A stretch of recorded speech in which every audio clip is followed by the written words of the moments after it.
اس کا فضل اور احسان، اللہ تعالیٰ نے ایک اہم فریضے کی ادائیگی کے لیے دنیا کے تمام جھمیلوں سے نکل کر دنیا کی سب سے مقدس جگہ اللہ کا گھر مسجد کی طرف ہمیں آنے کی توفیق عطا فرمائی۔ اللہ تعالی ہمارے آنے کو، بیٹھنے کو، کہنے سننے کو بے انتہا قبول فرمائے۔ میرے محترم بزرگ عزیز دوستوں، جمعہ کے دن جمعہ کی ادائیگی کے لیے، خطبہ سننے کے لیے پہلی فرصت میں اس کے پاک گھر میں آ جانا، یہ اللہ کی طرف سے بہت بڑی توفیق ہے، یہ اللہ کی طرف سے بہت بڑا انعام ہے۔ ہم سب دل کی گہرائیوں سے اللہ کا شکر ادا کریں اور سب بلند آواز سے کہیں الحمدللہ۔ ذرا بلند آواز سے الحمدللہ۔ کیوں؟ اس لیے کہ بندہ جب شکر کرتا ہے تو اللہ تعالیٰ نعمتوں میں اور اضافہ فرماتے ہیں۔ اللہ نے جمعہ کے لیے پہلی فرصت میں آنے کی توفیق دی، اس پر ہم اللہ کا شکر ادا کریں دل سے، تو اللہ تعالیٰ ہر نماز میں ہمیں تکبیر اولیٰ کے ساتھ پڑھنے کی توفیق عطا فرمائے گا انشاءاللہ۔ میرے محترم بزرگ عزیز دوستوں، عربی خطبے میں ابھی میں نے آپ کے سامنے قرآن کریم کی ایک آیت تلاوت کی، چوتھے پارے کی آیت ہے۔ دوسرے صفحے میں اللہ تعالیٰ فرماتے ہیں وَلْتَكُمْ مِنْكُمْ أُمَّةٌ، تم میں ایک ایسی جماعت ہونی چاہیے۔ اللہ فرما رہے ہیں اے لوگوں، تم میں ایک ایسی جماعت ہونی چاہیے یدعون الی الخیر، جو لوگوں کو بھلائی کی طرف بلائے، یأمرون بالمعروف، اللہ کے دین کی طرف بلائے، نیکی کا حکم کرے اور برائی سے روکے۔ اور پھر آگے اللہ تبارک و تعالیٰ فرماتے ہیں اولئک ھم المفلحون، یہ جو دین کی طرف بلانے والے ہیں، نیکی کی طرف بلانے والے ہیں، برائی کا حکم دینے والے ہیں، نیکی کا حکم دینے والے ہیں اور برائی سے روکنے والے ہیں، یہی لوگ کامیاب ہیں۔ اولئک ھم المفلحون، یہ لوگ کامیاب ہیں۔ میرے محترم بزرگ عزیز دوستوں، انبیاء کرام دنیا میں تشریف لاتے رہے۔ انبیاء کرام کی بعثت کا مقصد اگر آپ دیکھیں تو کیا تھا؟ وہ یہ تھا لوگوں کو بھلائی کا حکم دیں اور برائی سے روکیں۔ جب آپ قرآن پڑھیں گے، غور کریں گے، آپ کو معلوم ہوگا ہر نبی یہی کام کرتے رہے، لوگوں کو بھلائی کا حکم کرتے رہے، برائیوں سے روکتے رہے، ہر نبی۔ حضرت نوح علیہ السلام نے اپنی قوم سے کہا یا قومی، اے میری قوم، میری بات مان لو، میری بات مان لو، اور میں تم سے اس کے بدلے میں کوئی معاوضہ، کسی معاوضے کا مطالبہ میں نہیں کرتا، بدلے میں مجھے کوئی چیز دو، یہ میں نہیں مانگتا، اسے مجھے کوئی بدلہ نہیں چاہیے۔ حضرت لوط علیہ السلام کی تعلیمات، حضرت شعیب علیہ السلام کی تعلیمات، حضرت یوسف علیہ السلام کی تعلیمات، حضرت ابراہیم علیہ السلام کی تعلیمات، حضرت اسماعیل علیہ السلام کی تعلیمات، حضرت موسیٰ علیہ السلام کی تعلیمات، حضرت عیسیٰ علیہ السلام کی تعلیمات، اور آخر میں میرے اور آپ کے آقا احمد مجتبیٰ محمد مصطفیٰ سرکار دو عالم صلی اللہ علیہ وسلم کی تعلیمات۔ ان سب تعلیمات میں آپ کو یہی ملے گا کہ سارے نبی لوگوں کو بھلائی کا حکم کرتے رہے، اور سارے نبیوں نے یہی کہا ان اجری الا علی اللہ، کہ کسی معاوضے کا مطالبہ نہیں ہے، ہمارا اجر تو اللہ کے پاس ہے، ہمیں اجر، بدلہ، اجرت، معاوضہ یہ اللہ دے گا، ہم آپ سے کچھ مطالبہ نہیں کرتے، بس ہماری بات یہ ہے کہ ہماری بات مان لو۔ اور ان کی بات کیا تھی؟ نیکیوں کا حکم کرتے اور برائیوں سے روکتے۔ میرے محترم بزرگ عزیز دوستوں، یہ کام نبیوں والا کام اللہ تبارک و تعالیٰ نے پیارے نبی کے صدقے اس امت کو عطا فرمایا۔ ورنہ اگر آپ دیکھیں پہلے جو نبی آتے تھے ان کی امت کے اوپر یہ فرض نہیں کیا گیا تھا، ان کی امت کو اوپر ضروری نہیں تھا، لیکن اس نبی کی امت کو اللہ نے وہ کام عطا فرمایا، تو نبی جیسے بڑی شان والے ان کا کام بھی بڑا ہوتا ہے۔ وہ بڑا کام اللہ نے اس امت کو عطا فرمایا۔ کیوں؟ وہ بڑا کام اللہ نے جو کسی امت کو نہیں عطا فرمایا، اس امت کو کیوں عطا فرمایا؟ علامہ سیوطی رحمۃ اللہ علیہ ایک بہت بڑے عالم، محدث کبیر، انہوں نے ایک کتاب لکھی ہے۔ میں اس کتاب میں انہوں نے ایک عجیب بات لکھی ہے، وہ بات میں آپ کو بتاؤں، لیکن اس سے پہلے علامہ سیوطی رحمۃ اللہ علیہ کون، وہ ذرا آپ کو بتا دوں تاکہ آپ کو پتہ چلے کہ وہ کتنے بڑے عالم ہیں، وہ کتنے بڑے محدث تھے، کتنے بڑے فقیہ تھے، کتنی چوٹی کے وہ عالم تھے، یہ آپ کو پتہ چلے۔ انہوں نے کتاب لکھی ہے، اس کتاب کا نام ہے الرسالۃ العشریہ، 10 رسالوں کی ایک کتاب لکھی ہے انہوں نے۔ ایک ایک مسئلے پر پوری کتاب لکھ ڈالی ہے، ایک ایک مسئلے پر پوری کتاب۔ اس میں سے ایک مسئلہ یہ بھی ہے کہ پیارے نبی صلی اللہ علیہ وسلم کے والدین کے ایمان کا مسئلہ کیا ہے۔ اب یہ اتنا اہم مسئلہ ہے، ہر کس و ناکس، ہر شخص پیارے نبی کے والدین کے ایمان کے سلسلے میں گفتگو نہیں کر سکتا، بحث نہیں کر سکتا، ان کے ایمان کے بارے میں بحث ہر شخص نہیں کر سکتا۔ علامہ سیوطی رحمۃ اللہ علیہ نے محقق طریقے پر دلائل کے ساتھ اپنے اس رسالے میں اس بات کو ثابت کیا ہے کہ پیارے نبی صلی اللہ علیہ وسلم کے والدین ایمان والے تھے، مومن تھے، دلائل کے ساتھ۔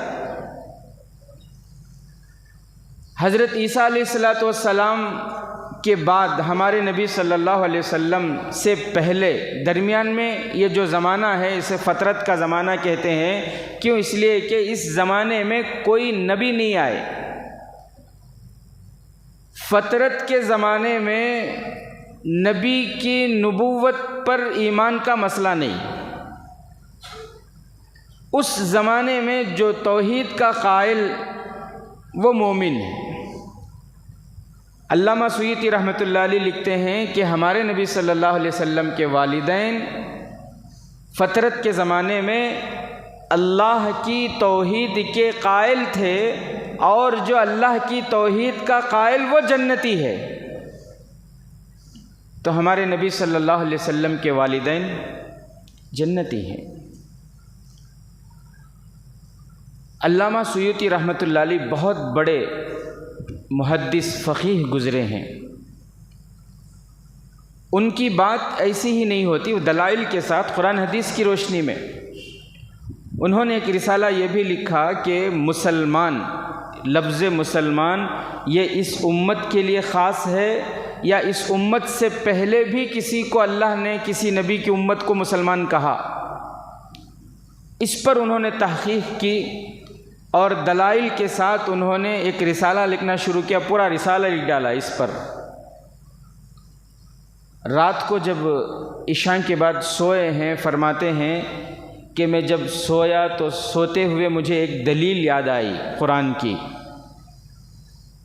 تو میں پھر اٹھا اور اٹھ کر پھر میں چراغ جلا کر اس دلیل پر میں نے یہ مسئلہ کہ مسلمان اس امت کے لیے، یہ لفظ اس امت کے لیے خاص ہے یا کسی اور امت کو بھی یہ ملا، وہ دلیل یاد آئی اور میں نے مسئلہ لکھنا شروع کیا. میں لکھتا رہا یہاں تک کہ مؤذن نے فجر کی نماز کے لیے اذان دے دی. اللہ اکبر. یہ جو دین ہم تک پہنچا ہے ایسے ہی نہیں پہنچا،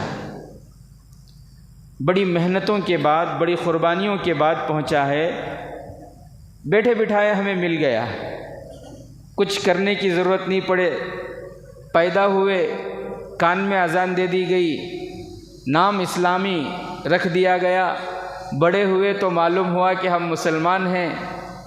سب کچھ ہمیں بیٹھے بٹھائے مل گیا، جس کی وجہ سے آج نہ ہمارے پاس علم کی قدر ہے، نہ علماء کی قدر ہے، نہ دین کی قدر ہے، نہ دین کے کام کی قدر ہے، اور نہ ہی پیارے نبی کی قدر ہے.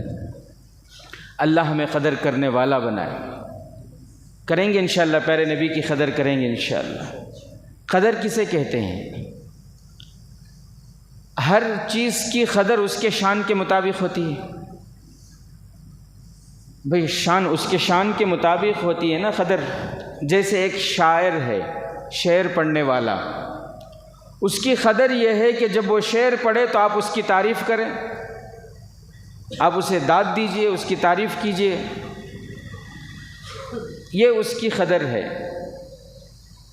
ایک شاعر اسٹیج میں شعر پڑھ رہا ہے اور سننے والے خاموش بیٹھی، جیسا جمعہ میں پانی کی نیند حلقہ کو ہمیں خاموش بیٹھے رہتی، تو ویسا وہ شعر اسٹیج پہ شاعر جو ہے شعر پڑھ رہا ہے اور سننے والے پورے خاموش بیٹھے، تو بتاؤ اس شاعر کو شعر پڑھنے میں مزہ آئے گا؟ بھئی بولو، مزہ آئے گا؟ نہیں آئے گا. تھوڑی دیر میں وہ شعر چھوڑ دے گا، اسٹیج چھوڑ کے چلا جائے گا. وہ شاعر کی تعریف یہ ہے، شاعر کی قدر یہ ہے، جب وہ شعر پڑھے تو آپ واہ واہ کیجئے. واہ واہ کیا شعر ہے، ارشاد ہو ارشاد ہو، دوبارہ مزہ آ گیا. جب آپ اس طرح کے الفاظ کہیں گے تو یہ شاعر کی قدر ہے، اس کو شعر پڑھنے میں اور مزہ آئے گا. تو شاعر کی قدر یہ ہے کہ آپ شعر سنتے ہوئے اس شاعر کی تعریف کریں، داد دیں. یہ شاعر کی قدر ہے. میں یہ بتا رہا ہوں کہ پیارے نبی کی قدر کیسے کرنی ہے. بھئی ہر شخص کی قدر اس کے شان کے مطابق ہوتی ہے. ایک میستری ہے، آپ نے گھر بنانا ہے، ایک میستری کو آپ نے پورا کانٹریکٹ دے دیا گھر بنانے کا، اس نے گھر بنایا.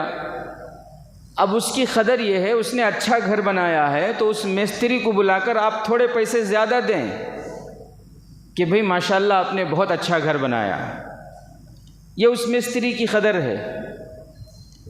ایک ٹیچر ہے، پڑھاتا ہے آپ کے بچے کو، پورے سال اس نے پڑھایا، اس ٹیچر کے ذمے جو سلیبس تھے اس سلیبس کو اس نے اچھی طرح پڑھایا ہے، تو اس ٹیچر کی قدر یہ ہے کہ سال کے آخر میں آپ اس کی کچھ ہمت افزائی کریں، چھوٹا موٹا جلسہ ہو، اس کی تعریف کریں، اسے کچھ گفٹ دیں، اسے کچھ معاوضہ دیں، تو اس کی ہمت افزائی ہوگی اور وہ اور آگے بڑھے گا. یہ ایک ٹیچر کی قدر ہے. میرے عزیز ساتھیوں، تو ہمارے نبی کی قدر کیا ہے؟ پیارے نبی صلی اللہ علیہ وسلم کی قدر کیسے کرنی ہے؟ صرف تعریف کرنے سے پیارے نبی کی قدر ہو گئی؟ ہم لوگ پیارے نبی صلی اللہ علیہ وسلم کی قدر کیسے کرتے ہیں؟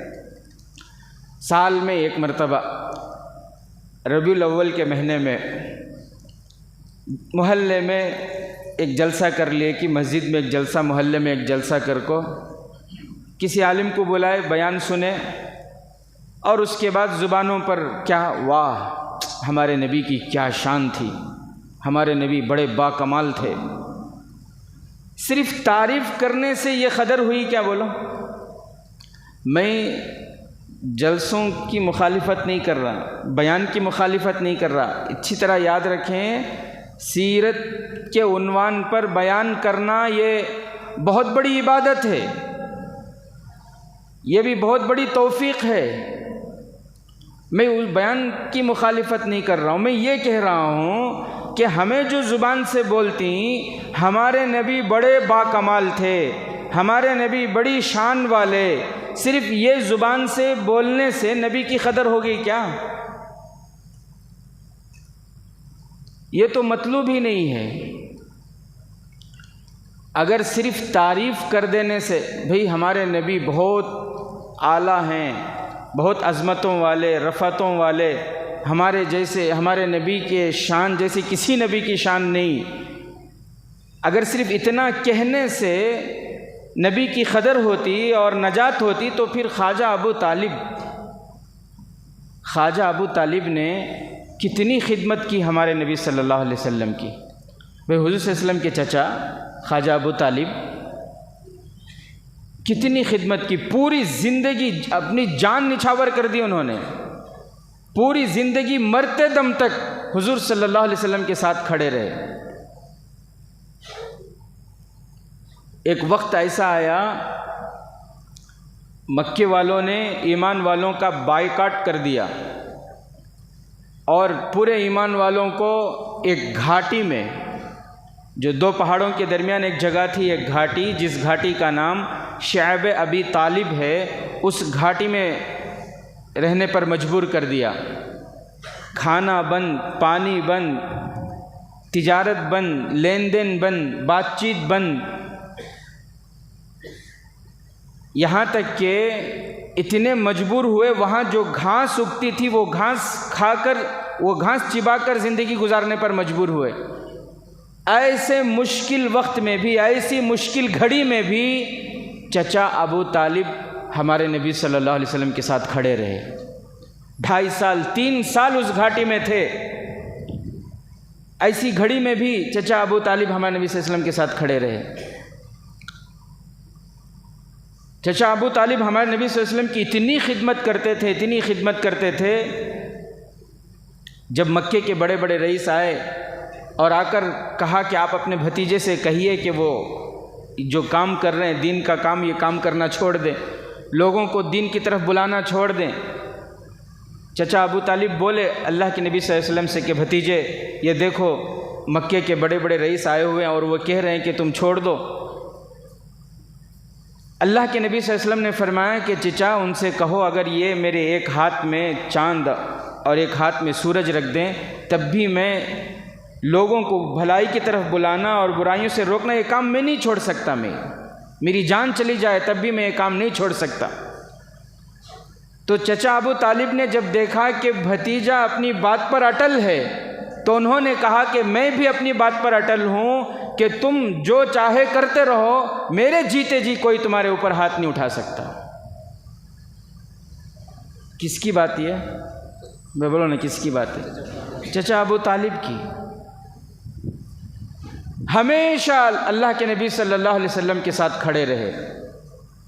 پورے مکے میں سب سے بڑا سپورٹر پیارے نبی صلی اللہ علیہ وسلم کا اگر کوئی تھا تو وہ کون تھے؟ چچا ابو طالب، خواجہ ابو طالب تھے۔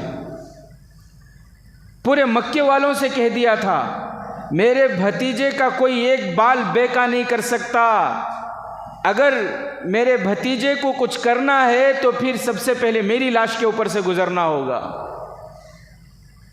آخر دم تک حضور صلی اللہ علیہ وسلم کے ساتھ کھڑے رہے، حضور صلی اللہ علیہ وسلم کا ساتھ دیتے رہے، لیکن جب ان کا آخری وقت تھا، ایمان قبول نہیں کیے تھے نا، آخری وقت تھا، ہمارے نبی صلی اللہ علیہ وسلم خواجہ ابو طالب کے پاس، اپنے چچا کے پاس کہتے ہیں یا عمی، اے میرے چچا، قل لا الہ الا اللہ تفلحو، میرے چچا کلمہ پڑھ لو۔ آپ نے میری خدمت کی، آپ ہمیشہ میرے ساتھ کھڑے رہے، آپ ہمیشہ ایک باپ کی طرح میرا سپورٹ کرتے رہے، آپ نے بہت خدمت کی، لیکن یہ ساری خدمتیں، آپ کی یہ ساری محبتیں آپ کو جہنم سے بچا نہیں سکتی۔ میرے چچا کلمہ پڑھ لو، آپ جہنم سے بچ جاؤ گے۔ وہ چچا ابو طالب جو ساری زندگی حضور صلی اللہ علیہ وسلم کی خدمت کرتے رہے، مشکل گھڑی میں جب سارے مکے والوں نے ساتھ چھوڑ دیا، ایسے وقت میں بھی ساتھ دیتے رہے، اس چچا ابو طالب کو ایمان کے بغیر ان کی یہ خدمتیں، ان حضور صلی اللہ علیہ وسلم سے ان کی یہ محبت ان کو جہنم سے بچا نہیں سکتی، تو آج میں اور آپ صرف زبان سے نبی کی تعریف کر دینے سے کیا ہم نجات پالیں گے؟ کیا ہم کامیاب ہو سکتے ہیں صرف زبان سے تعریف کر لینے سے؟ اس کام کو اپنانا ہوگا جو کام نبی ہمیں دے کر گئے۔ نبی کی قدر یہ ہے کہ جس کام سے ہمیں نبی نے روکا اس کام سے ہمیں رکنا ہوگا، اور جس کام کے کرنے کا ہمیں حکم دیا ان کاموں کو کرنا ہوگا۔ یہی نبی کی سب سے بڑی قدر ہے، اور جو اس پر چل رہے ہیں وہی سب سے بڑے قدردان ہیں۔ حضرت مولانا الیاس رحمۃ اللہ علیہ بنگلے والی مسجد میں، اللہ ان کے خبر کو نور سے منور فرمائے، اللہ ان کے درجات کو بلند فرمائے۔ چھوٹی سی مسجد تھی، وہ شروع میں پہلے بہت چھوٹی سی مسجد تھی، بڑے فرماتے ہیں کہ بہت چھوٹی تھی، اب جو شکل ہے تو بعد میں بنی ہے۔ تو اس مسجد میں حضرت شیخ الحدیث زکریا رحمۃ اللہ علیہ فرماتے ہیں کہ میرے چچا الیاس رحمۃ اللہ علیہ، ان کی زبان میں لکنت تھی، لکنت والی زبان سے نہتے کمزور تھے، لیکن دل میں فکر تھی، امت کے لیے ایک درد، ایک کڑھن کہ کیسے امت اللہ سے جڑ جائے، اپنے اللہ سے جڑ جائے، اپنے نبی سے جڑ جائے۔ حضرت بنگلہ والی مسجد میں بیٹھ کر یہ فرما رہے تھے، ایک مرتبہ ایک فرمائے تھے کہ انشاءاللہ یہ کام امریکہ کو پہنچے گا، امریکہ سے جماعتیں آئیں گی، برطانیہ سے جماعتیں آئیں گی، انگلینڈ سے جماعتیں آئیں گی، یو کے سے جماعتیں آئیں گی، اور پوری دنیا نے دیکھا کہ اللہ نے حضرت کی اس محنت کو پوری دنیا میں چلایا۔ آج پوری دنیا کے چپے چپے میں یہ کام ہو رہا ہے، اللہ لے رہا ہے۔ کیوں؟ اس لیے کہ سراپا اخلاص کی بنیاد پر یہ کام شروع ہوا تھا۔ شیخ الحدیث حضرت زکریا رحمۃ اللہ علیہ فرماتے ہیں کہ میرے چچا نے دین کے لیے اپنے جان کو بھی قربان کر دیا، مال بھی قربان کر دی۔ آج میرے عزیز ساتھیوں، اس کام کو ہمیں سینے سے لگانا ہے، اور اس کام کو سینے سے لگا کر چلنا ہے۔ میں نے یہ کہا کہ یہ اتنا بڑا کام اللہ نے اس امت کو کیوں دیا، یہ میں آپ کو بتا رہا تھا۔ علامہ سیوطی رحمۃ اللہ علیہ نے اس سے متعلق جو بات فرمائی، علامہ سیوطی رحمۃ اللہ علیہ فرماتے ہیں کہ میرے دل میں یہ سوال آیا، شروع میں جو میں بتا رہا تھا آپ کو، میرے دل میں یہ سوال آیا، سوال یہ کہ پہلے اللہ تعالیٰ نبیوں کو بھیجتے رہے، ہر نبی کے بعد دوسرے نبی آتے، ہر نبی کے بعد دوسرے نبی آتے، دوسرے کے بعد تیسرے، نبیوں کا سلسلہ چالو تھا۔ ان نبیوں کو اگر عمر تھوڑی دی جاتی تو بھی بات سمجھ میں آتی، ان نبیوں کو اگر عمر تھوڑی دی جاتی، کم دی جاتی تو بھی بات سمجھ میں آتی۔ کیوں؟ اس لیے کہ وہ نبی کے بعد اگر ان کے دین میں کوئی خرابی آ جاتی تو ان کے بعد تو دوسرے نبی آنے تھے، تو وہ نبی دوسرے آتے اور وہ جو خرابیاں شریعت میں آ گئی، دین میں آ گئی، اس خرابی کو وہ دور کر دیتے۔ لیکن آپ دیکھیں کہ ان نبیوں کو اللہ نے جو عمریں عطا فرمائی وہ بہت زیادہ، بہت لمبی لمبی اللہ نے ان کو عمریں عطا فرمائی۔ کسی نبی کو 950 سال، کسی نبی کی عمر 800 سال، کسی نبی کی عمر 500 سال، کسی نبی کو اللہ نے 250 سال کی عمر عطا فرمائی۔ لیکن ہمارے نبی آخری نبی، اور ہمارے نبی کی شریعت کو قیامت تک چلنا ہے۔ جس نبی کی شریعت کو قیامت تک چلنا ہے، اس نبی کو اللہ نے صرف 63 سال کی عمر عطا فرمائی۔ جن نبیوں کی شریعت کو بعد والے نبی صحیح کر سکتے تھے، ان نبیوں کو تو لمبی لمبی عمر، اور جس نبی کی شریعت کو، جس نبی کے دین کو قیامت تک چلانا ہے، اس نبی کو سارے نبیوں سے مختصر زندگی، صرف 63 سال 63 ایئرس، اور اس میں بھی نبوت کے 23 سال۔ تو علامہ سیوطی رحمۃ اللہ علیہ فرماتے ہیں میرے دل میں یہ سوال پیدا ہوا کہ ایسا کیوں، اللہ نے ایسا کیوں؟ تو فرماتے ہیں کہ اللہ تعالیٰ نے میرے دل میں القاء کیا، میرے قلب میں یہ بات ڈالی کہ پہلی امتوں میں جو اللہ دین چلائے، شریعت چلائے، وہ نبیوں کے ذریعے چلائے۔ پہلی امتوں میں اللہ نے جو دین چلائے وہ نبیوں کے ذریعے چلائے، اور آخر میں اللہ تعالیٰ پیارے نبی کو بھیجے اور فرمایا کہ اے میرے لاڈلے نبی، آپ اپنی محنت کر کے آ جاؤ، آپ کی لاڈلی امت شریعت کو قیامت تک سنبھال لے گی، آپ کی لاڈلی امت شریعت کو قیامت تک سنبھال لے گی، آپ اپنی محنت کر کے آ جاؤ۔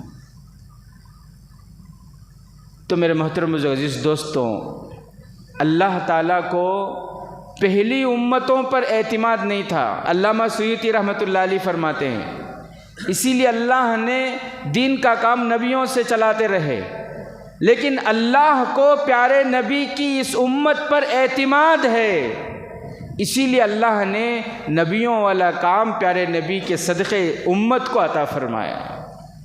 اللہ کو اس امت پر اعتماد ہے، اتنا اونچا کام اللہ تعالیٰ نے نبی کے صدقے ہمیں عطا فرمایا ہے، اسی میں ہماری دنیا کی بھی کامیابی ہے اور آخرت کی بھی کامیابی ہے۔ آج جتنی خرابی ہمارے معاشرے میں ہے وہ دین کا کام چھوڑنے کی وجہ سے، جہاں سے جہاں تک بھی دیکھ لیں آپ، کیونکہ قرآن میں آپ دیکھیں، حدیث میں آپ دیکھیں، حدیث میں ترمذی کی حدیث ہے کہ اس کام کو جب چھوڑیں گے تو کیا ہوگا۔ ترمذی کی حدیث ہے، ان حذیفہ رضی اللہ تعالی عنہ قال ان النبی صلی اللہ علیہ وسلم، اللہ کے نبی صلی اللہ علیہ وسلم نے فرمایا کہ امر بالمعروف اور نہی عن المنکر کرتے رہو، اگر تم نے اس کام کو چھوڑ دیا خطرہ ہے ان یبعث علیکم عذابا من عنده، کہ اللہ تم پر اپنے عذاب کو بھیج دے گا۔ اگر عذاب نہ بھی آیا، اگر عذاب اللہ نے نہ بھی بھیجا تو یہ تو ہے لا یستجاب لہ، کہ تمہاری دعائیں قبول نہیں ہوں گی۔ اللہ کے نبی نے کیا فرمایا کہ تمہاری دعائیں قبول۔ آج پوری دنیا گڑ گڑا کر رو رہی ہے، کیا دعائیں قبول ہو رہی ہیں؟ دعائیں قبول ہوتی ہوئی نظر آ رہی ہے، کیوں؟ اس لیے کہ اللہ کے نبی نے فرمایا کہ اگر تم امر بالمعروف اور نہی عن المنکر چھوڑ دو گے تو اللہ کا عذاب یہ آئے گا کہ تمہاری دعائیں قبول نہیں ہوگی۔ آج کہاں ہے امر بالمعروف اور نہی عن المنکر؟ آج ہم نے اس کام کو کام سمجھا ہی نہیں۔ دنیا کا نقصان ہو جائے تو دنیا کے نقصان سے دل کو تکلیف ہوتی ہے، لیکن دین کا نقصان ہو جائے تو کبھی دل کو تکلیف ہوتی ہے؟ بیٹا نئی گاڑی، اب وہ بیٹری کی آ رہی ہے نہ، اب بچ لاکھوں باوا کھڑا ہے، کیلی لے لے چلے گا، 2,25,000 کی گاڑی، جا کو گلی میں ایکسیڈنٹ کر ڈالیا، تکلیف ہوتے نہیں ہوتے؟ بیٹا گاڑی توڑ دے تو غصہ آ جاتا ہے، وہ بیٹا فجر کی نماز چھوڑ کو سو رہا، باپ غصہ آتا ہے، باپ کو، ماں کو غصہ آتا ہے۔ بیٹی کے ہاتھ سے اگر برتن ٹوٹ جائے غصہ آتا ہے، بہو کے ہاتھ سے برتن ٹوٹ جائے غصہ آتا ہے۔ وہی بہو، وہی بیٹی اگر بے پردہ ہو کر گھر سے نکلے، کیا گھر کے بڑوں کو غصہ آتا ہے؟ بیوی نقصان کر دے غصہ آتا ہے، لیکن وہی بیوی اگر سنگے کو چلی جائے غصہ آتا ہے۔ ہم نے دین کے نقصان کو نقصان ہی نہیں سمجھا۔ دنیا کا نقصان ہے، دین کا۔ آج یہ جو ٹمکر کا واقعہ پیش آیا، کیسے آئے؟ میں تو ہر بار بولتا رہتا ہوں بھئی یہ سنگے سے بچو، سنگے سے بچو، سنگے سے بچو، لوگوں کو سمجھ میں نہیں آتی بات۔ ٹمکر کا حادثہ آپ سب جانتے ہیں، لوگ کہہ رہے ہیں نہیں اس کے نام کا اثر ہوگا، سو اس کے اوپر نام کا بھی اثر ہوتا، غریب نام تھا اس کا، بیچارہ غربت نے ایسا اس کا دامن پکڑا کہ پوری زندگی میں مال نصیب نہیں ہوا۔ خالی 70-80 ہزار روپے 70,000-80 ہزار روپے لیا تھا انہیں سنگے میں، اور وہ ہر 10,000 پہ 1,000 سود تھا اس کو۔ اب وہ کتنے 7-7 ہزار کر کو کئی لاکھ پھیڑ دیا، پورا اب بھی 70,000 ویسا ہے۔ انسان اگر اللہ کے دیے ہوئے نعمتوں پر قناعت کے ساتھ، صبر کے ساتھ زندگی گزارے، جتنی چادر ہے اتنا ہی پیر پھیلائے، تو اللہ اس کی زندگی میں برکت دیتے ہیں، سکون دیتے ہیں۔ اور یہ خوشی اور یہ سکون تلاش کرنے کے لیے چادر سے زیادہ لمبا جو ہے پیر پھیلا دے، ادھر ادھر غلط طریقے میں جو ہے ہاتھ ڈال دے، تو پھر اس کی زندگی میں سکون غارت ہے۔ کیا ہے؟ کتنی بدنامی ہے، کتنا بڑا گناہ ہے۔ مرنے والے بھی مسلمان، جس کے پاس لیا انہیں بھی مسلمان، خلندر کہتے نام، آپ سب میرے سے اچھی طرح جانتے۔ امت میں جب ایسی بے دینی ہے اور مالی اعتبار سے ایسی بیچارگی ہے، ایسی مجبوری ہے، ایسی مجبوری کی حالت میں بھی اگر آپ نفلی عمرے کر رہے ہیں، اگر آپ نفلی حج کر رہے ہیں، اگر آپ خالی نام و نمود کے واسطے دعوتوں میں لاکھوں کے روپے اڑا رہے ہیں، آپ کے خاندان کے غریب کا آپ کو خیال نہیں ہے، محلے میں غریباں ہیں، اس کے باوجود بھی آپ چندہ کر کو خالی مسجد کے خمخمے اور مسجد کا مینارہ اتنے کروڑ کا ہونا بنا رہے ہیں، کل قیامت کے دن نہیں پکڑے جائیں گے آپ؟ وقت کی ضرورت کیا ہے یہ سمجھ میں آئے گا، دین جب زندگی میں آئے گا اس وقت سمجھ میں آئے گا نا وقت کی ضرورت کیا ہے۔ محلے کے غریب کا خیالش نہیں، مسجد میں یہ سی ہونا گتے۔